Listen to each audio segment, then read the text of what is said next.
Es ist offiziell Starship Flug 11 in der Woche vom 13. Oktober. Neue Boosterlandung und Oberstufe diesmal auf Abwägen. Megakran rollt nach Florida. Pet 39A startet bald ins Starship-Zeitalter. Kommen hier die Space Marines raus. Inversion Space mit Militärlogistik. New Glenn kurz vor Start Nummer 2. Blue Origin feuert schon mal die Mondtriebwerke. US-Haushaltsstreit. 15.000 NASA-Mitarbeiter beurlaubt. Was ist mit dem Artemis 2-Start? Die ESA will zur Ozeanwelt Enceladus und vergibt 40 Millionen Euro für italienisches Mini-Starship. Das und noch mehr schauen wir uns heute an. Herzlich willkommen zu Senkrechtstarter, dein Space Update auf Deutsch. SpaceX schickt das aktuelle Starship in Version 2 ein letztes Mal ins Rennen. Das offizielle Startdatum steht. Flug 11 soll laut SpaceX am 13. Oktober von der Starbase in Texas abheben. Bei uns ist dann schon Dienstag, der 14. Oktober. Das Startfenster öffnet sich um 1:15 Uhr nachts nach unserer mitteleuropäischen Sommerzeit. Jetzt auf Flug 11 nochmal alles an Learnings aus Version 2 rausholen und so plant SpaceX eine ganze Reihe an neuer Testziele. Der Fokus liegt dabei sowohl auf dem Super Heavy Booster als auch auf der Oberstufe. Besonders spannend ist das neue Landemanöver der Super Heavy Air Stufe. Zum ersten Mal soll ein dreiphasiger Landing Burn demonstriert werden. Zunächst zünden 13 Raptor-Triebwerke, gefolgt dann von einer Umschaltung auf 5 Triebwerke für die Feinsteuerung. Diese Phase bislang mit nur 3 Triebwerken durchgeführt, soll für mehr Redundanz sorgen, bevor dann schließlich 3 zentrale Triebwerke für den letzten Bremsimpuls zuständig sind. Abgesehen davon, dass ein Abbremsen mit mehr Triebwerken und mehr Schub effizienter ist als mit weniger Triebwerken, ist Ziel laut SpaceX, das dynamische Verhalten des Boosters bei Echtzeitabschaltung zu erfassen. Ein entscheidender Baustein für künftige Rückflüge zur Starbase laut SpaceX. Apropos Rückflug, der Booster dieses Flugtests, der wurde von SpaceX ja bereits auf Flug 8 eingesetzt und wird mit 24 flugerprobten Raptor-Triebwerken dann starten. Der Booster wird dann erneut nicht in der Starbase direkt landen, sondern zielt auf einen Punkt vor der Küste im Golf von Mexiko. Die Flugbahn der Oberstufe wird dann vor allem im finalen Abstieg interessant. SpaceX schreibt, dass künftig die Oberstufen zur Starbase eine Kurve fliegen werden, weswegen auf diesem Flug dieses Manöver getestet wird. Die Landung, die soll dann erneut mit Wasserung im Indischen Ozean erfolgen. Weitere Ziele für die Oberstufe auf diesem Flug sind bereits bekannt aus den letzten 4 Flügen der Version 2 Oberstufen. Neben dem erneuten Zünden eines Raptors im Orbit sollen erneut 8 Starlink-Dummies ausgesetzt werden. Ein Test für das künftige Nutzlastsystem. Das große Fragezeichen für die schnelle, vollständige Wiederverwendung bleibt ja der Hitzeschild. An mehreren Stellen wurden diesmal auch gezielt Hitzschutzkacheln entfernt, um zu analysieren, wie sich ungeschützte Bereiche beim Wiedereintritt verhalten. Das soll die kommenden Generationen von Oberstufen robuster machen und Wartungsaufwand verringern. Der Start der nächsten Starship Generation 3, aktuell ja noch für Ende des Jahres angekündigt, wird vermutlich erst Anfang 2026 erfolgen. Für Starship-Flüge der Version 3 zwingend erforderlich das neue Pet 2. SpaceX treibt mit Hochdruck die Inbetriebnahme seines zweiten Starship-Startplatzes an der Starbase voran. Im Zentrum steht das neue Deluge-Wassersystem zur Dämpfung von Hitze und Lärm bei Raketenstarts. Beobachter wurden Anfang September von ersten Tests überrascht. Seitdem gibt's fast täglich weitere Durchläufe. Ein neues Rückführungssystem mit Sumpfpumpen im Flammengraben erlaubt das Wiederverwenden des Testwassers. Ein Vorteil, der auch schneller Wiederstarts nach Startabbrüchen ermöglichen soll. Ja, nasse Angelegenheit aktuell in der Starbase. Während ich das hier aufnehme, habe ich ganz penetrant Christina Aguilera mit At the Star Wash im Ohr. Ich hatte schon berichtet, Starship-Starts zukünftig auch von Florida. Am Kennedy Space Center, da verdichten sich die Anzeichen für den Aufbau eines vollwertigen Starship-Startkomplexes. Gleich mehrere Schwerlasttransporte brachten Ende September Komponenten eines gigantischen LR-13000-Krans nach Florida. Der Kran wird benötigt, um das Orbital Launch Mount 3, kurz ULM-3, auf der legendären Startrampe Pet 39A zu errichten. Am 27. September wurden 2 massive Flammenabweiser in die Startgrube eingesetzt. Doch nicht nur die Startrampe wird nach Jahren weitergebaut, nur wenige Kilometer entfernt arbeitet man mit Tempo an einer neuen Starship-Fabrik. Die sogenannte Florida Gigabay, die soll künftig Raketensegmente direkt vor Ort fertigen. Innerhalb weniger Tage wuchs da die erste tragende Wand in die Höhe. Noch vor 2 Wochen war an dieser Stelle nichts zu sehen. Jetzt entsteht hier die zweite Star Factory. Hier ein Shoutout für einen treuen Senkrechtstarter-Sponsor. Ich mache ja schon eine ganze Weile Werbung für NordVPN und viele von euch nutzen es ja auch schon. Aber ich merke immer wieder, viele fragen sich trotzdem noch, wofür man eigentlich so ein VPN braucht. Also anschnallen, hier kommen die häufigsten Gründe, warum sich Leute für NordVPN entscheiden. Wenn dich das überzeugt, bekommst du ja mit meinem NordVPN-Deal ordentlich Rabatt. Ein ganz klassischer Fall für den VPN-Tunnel ist Sicherheit und Privatsphäre. Wenn du im Café oder am Flughafen ins WLAN gehst, Glückwunsch, du bist ein leichtes Ziel. NordVPN verschlüsselt deine Verbindung, versteckt deine IP und schützt dich vor neugierigen Blicken. Willst du wirklich, dass dein Internetanbieter jede Seite kennt, die du aufrufst? Manche Anbieter drosseln auch Streaming oder Gaming. Mit NordVPN umgehst du das. Ein weiterer Anwendungsfall ist die Freiheit im Netz. Du willst Serien aus den USA schauen oder YouTube ohne dieses Video in deinem Land nicht verfügbar sehen? Geht klar, einfach mit einem Klick den Standort ändern und streame wie ein Weltbürger. Für mich als Journalist auch wichtig, anonymes Recherchieren im Ausland. Aber die Liste an VPN-Anwendungsfällen, die ist noch viel länger. Hol dir meinen exklusiven NordVPN-Deal plus 4 Bonusmonate. Das Ganze kannst du ganz risikofrei mit der Geld-Zurück-Garantie testen. In den USA hat der Haushaltsstreit einen Regierungsstillstand ausgelöst. Bei der NASA wurden deshalb mehr als 15.000 der insgesamt etwa 18.000 Angestellten in den Zwangsurlaub geschickt. Nur 3.100 dürfen weiterarbeiten. Das betrifft vor allem Missionen, bei denen Menschenleben gefährdet wären oder sicherheitskritische Systeme laufen müssen. Eine Ausnahme gilt für Artemis. Das Programm wurde als präsidiale Priorität eingestuft. Die Arbeiten an Artemis 2 dürfen also weitergehen. Der Start ist frühestens für den 5. Februar 2026 geplant. Ein klares Signal auch in Richtung China. Fast alle anderen NASA-Bereiche sind dagegen gestoppt. Forschung, Technologietransfer, Öffentlichkeitsarbeit, alles pausiert. Sogar Rücklagen dürfen nur noch für Präsidentenprojekte genutzt werden. Hält der Shutdown lange an, könnte selbst das Artemis-Programm darunter leiden. Fun Fact zu Artemis. Die Tankdome für das SLS, die kommen aus Deutschland und zwar von MT Aerospace. Jetzt gibt's einen neuen Großauftrag. Die Ariane Group hat bei MT Aerospace zentrale Komponenten für 27 weitere Ariane 6 Raketen bestellt. Das betrifft die Flüge 16 bis 42.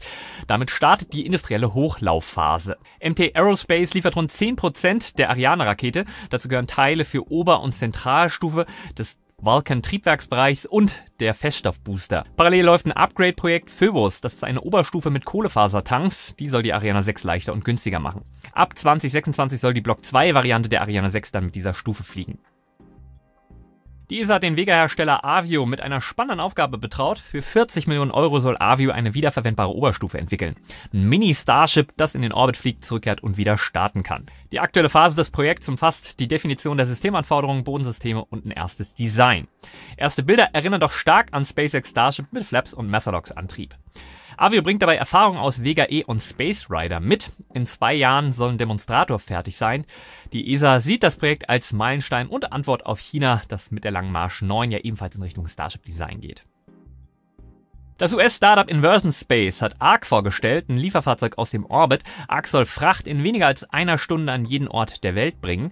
Die Kapsel, die wartet in niedriger Umlaufbahn, tritt bei Bedarf in die Atmosphäre ein und landet mit einem steuerbaren Fallschirm. Sie ist für extreme Wiedereintrittsbedingungen gebaut, mit einem Flugcomputer, KI-Navigation und einem neuen Hitzeschutzsystem, entwickelt mit der NASA zusammen. Der Einsatz soll vor allem militärischer Art sein, etwa für Krisen- und Katastrophengebiete. Langfristig will Inversion ein komplettes Logistiknetz im All aufbauen. Der Erstflug ist für 2026 geplant.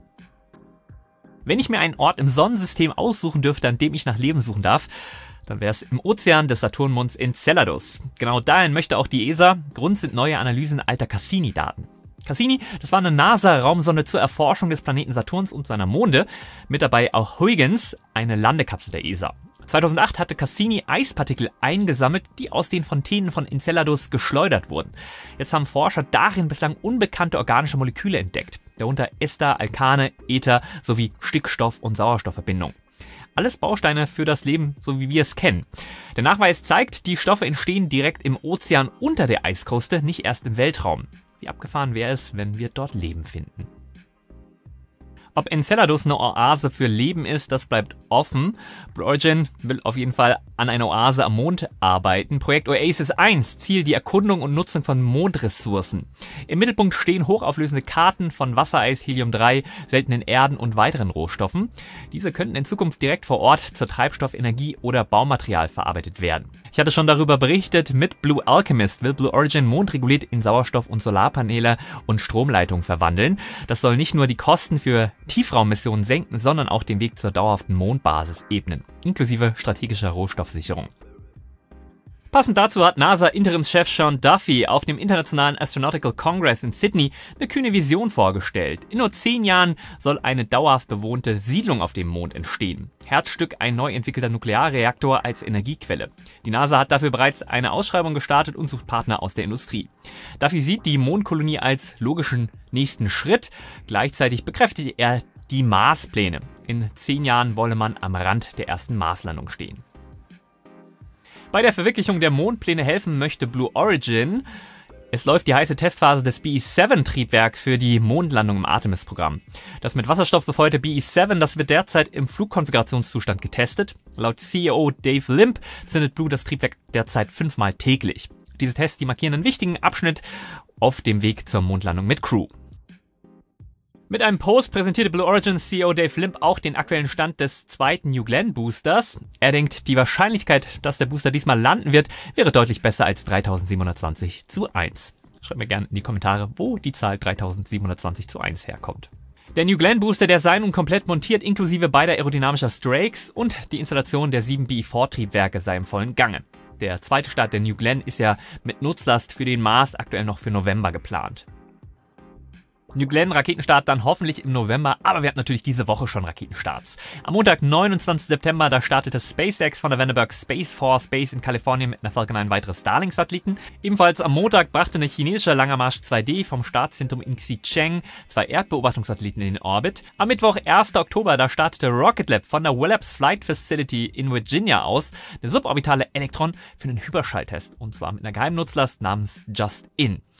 Und der Wochenabschluss am Freitag, 3. Oktober, ein weiterer Starlink-Start, diesmal von Vandenberg. Apropos Rocket Lab, der japanische Satellitenbetreiber Synspective hat seine Partnerschaft mit Rocket Lab deutlich erweitert. 10 zusätzliche Starts mit der Elektron sind nun fest vereinbart. Damit steigt der Gesamtauftrag auf 21 Missionen, der bisher größte Einzelauftrag für Rocket Labs Kleinrakete. Synspective betreibt die Strikes-Radar-Satelliten mit Synthetic Aperture Radar, kurz SAR, liefern sie hochpräzise Erdbeobachtungsdaten unabhängig von Wetter und Tageszeit. Bisher wurden 6 Satelliten erfolgreich mit Elektron gestartet. Alle Flüge gingen von dem neuseeländischen Launch Complex 1 aus, auch die 9 Missionen sollen dort stattfinden. Synspectives-Chef Motoyuki Arai hebt vor allem die Zuverlässigkeit und Terminpräzision von Rocket Lab hervor. Beides sei entscheidend für den schnellen Ausbau der Konstellation. Für Rocket Lab bedeutet der Auftrag natürlich regelmäßige Starts bis Ende des Jahrzehnts und eine gestärkte Rolle als führender Anbieter im Smallsat-Segment. Letzte Woche habe ich noch gesagt, Firefly muss beim nächsten Start zeigen, ob ihre Alpha-Rakete wirklich zuverlässig fliegen kann. Spoiler, kann sie nicht. Ein geplanter Test des Boosters für den nächsten Alpha-Start endete am Montag in einer exothermen Demontage. Ich glaube, die Formulierung, die benutze ich jetzt öfter.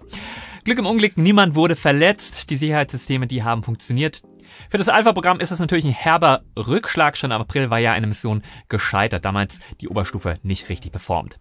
Firefly versprach daraufhin Verbesserungen, ein dickerer Hitzeschild, ein flacheres Flugprofil. Doch der erneute Unfall, der wirft Fragen auf. Die 7. Alpha-Mission, die war ja eigentlich für Lockheed Martin gedacht, die wird jetzt verschoben. Ja, und auch andere Kunden, etwa die NASA oder die Space Force, die dürften jetzt sehr genau hinschauen, ob Firefly die Zuverlässigkeit endlich in den Griff bekommt. Nicht verantwortlich für eine exotherme Demontage, sondern Anfachen des Feuers der Raumfahrtbegeisterung. Genau, dafür stehen die großartigen Senkrechtstarter Schutzengel. Das sind ja alle Menschen, die den Kanal regelmäßig monetär unterstützen. Vielen, vielen Dank für euren Rückhalt.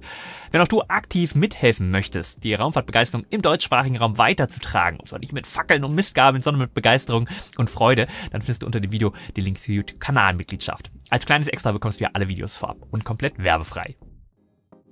Lass noch schnell auf die Starts der kommenden Woche schauen. Am Montag, da startet eine Falcon 9 von Cape Canaveral, Starlinks. Am Mittwochmorgen folgt der nächste Starlink-Start dann von Vandenberg. Mittwoch auch dann, aber am Nachmittag will Blue Origin seine suborbitale Rakete New Shepard für die Mission NS-36 von West Texas aus starten. An Bord sind 6 Weltraumtouristen. Ja, und in der Nacht zu Donnerstag startet SpaceX erneut von Cape Canaveral, diesmal mit einer Ladung Kuiper-Satelliten für Amazon. Und der Wochenabschluss voraussichtlich am 10. Oktober. Da soll aus China eine Longe Marsch 8A von Wingcheng aus starten. Nutzlast ist mir noch nicht bekannt. Hier noch einmal der Hinweis auf meinen exklusiven NordVPN-Deal plus 4 Bonusmonate. Findest du auch in der Beschreibung. Ich hoffe, die News haben dir wieder gefallen. Wenn ja, den Like nicht vergessen. Ich würde sagen, bis zum nächsten Mal. Immer schön senkrecht bleiben. Dein Mo.